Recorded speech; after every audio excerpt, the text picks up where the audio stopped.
ഒരു രസത്തിന് 2011 എന്താ ഇവർ പറഞ്ഞതെന്ന് വായിച്ചു നോക്കിയതാ. ഈ 2011 ഈ പറഞ്ഞ ഉമ്മൻചാണ്ടി സർക്കാരിന്റെ പ്രകടന പത്രിക പറഞ്ഞ കാര്യം വെറുതെ എഴുതി വെച്ചേക്കാണെന്ന്. ഒരു ആ പ്രകടന പത്രിക എടുത്ത് വായിച്ചു നോക്കിയാൽ അറിയാം. ഗൂഗിളിൽ കാണും, ഇപ്പം എടുത്ത് വായിച്ചു നോക്കിയാൽ അറിയാം. ഒന്നും നടപ്പിലാക്കാൻ വേണ്ടിയിട്ടല്ല, പക്ഷെ വെറുതെ അങ്ങ് പറയും. കർഷകർക്ക് പലിശരഹിത ലോൺ. ഏതെങ്കിലും കേരളത്തിലെ കർഷകർക്ക് പലിശരഹിത ലോൺ കിട്ടിയോ UDF ഭരണകാലത്ത്? അടുത്തത് കാർഷിക ഇൻഷുറൻസ്. അതിന്റെ ഗഡു ആരടിക്കും? സർക്കാർ അടയ്ക്കും. സർക്കാർ അടച്ചിട്ട് ഒരു കാർഷിക ഇൻഷുറൻസ് ഏതെങ്കിലും കേരളത്തിലെ കർഷകന് കിട്ടിയായിരുന്നോ? പച്ചക്കറിയിൽ സ്വയം പര്യാപ്തത വരുത്തിയായിരുന്നോ കേരളത്തില്?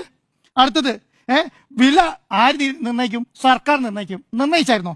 അടിസ്ഥാന സൗകര്യ വികസനങ്ങൾ. അടുത്തത് കേരളത്തിൽ റോഡുകളെല്ലാം ഹൈടെക് ആക്കിയായിരുന്നോ? കുടിവെള്ള പദ്ധതികൾ എല്ലാ വീട്ടിലും എത്തിച്ചായിരുന്നോ?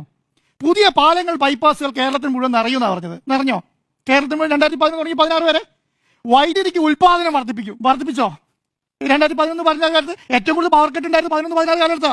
സർക്കാർ സ്കൂളുകളുടെ നവീകരണം, ഹൈടെക് ക്ലാസ് റൂം ആക്കിയോ കേരളത്തിൽ 11 തുടങ്ങി 16 വരെ? 45,000 ക്ലാസ് റൂം ആക്കിയത് പിണറായി വിജയൻ സർക്കാരിന്റെ ആണ്. എല്ലാ ആശുപത്രികളും വലിയ രീതിയിൽ മെച്ചപ്പെടുത്തും. ശിവകുമാറിന്റെ മന്ത്രിയായിരുന്നല്ലോ, ഭയങ്കരമായിട്ട് മെച്ചപ്പെടുത്തിയിട്ടായിരുന്നല്ലോ, നമ്മൾ കണ്ടായിരുന്നല്ലോ. അതിനുശേഷം പിന്നെ അടുത്തെന്താ അറിയോ? വ്യവസായവും IT-യും.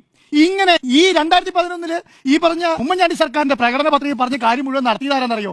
ഈ 16 തുടങ്ങിയിട്ട് 26 വരെയുള്ള പിണറായി വിജയൻ സർക്കാരാണ്. ഓരോ കാര്യങ്ങളും നിങ്ങൾ എടുത്ത് നോക്കിക്കോളൂ.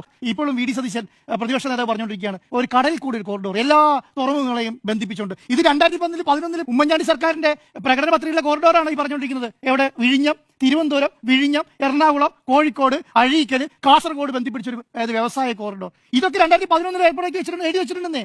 ഒന്നും നടപ്പിലാക്കാതെ 5 വർഷം കഴിഞ്ഞിട്ട് കുടിശ്ശികയും കൊടുക്കാതെ ക്ഷേമ പെൻഷനും കൊടുക്കാതെ ഇറങ്ങിപ്പോയി. ഇതാണ് സംഭവിച്ചത്.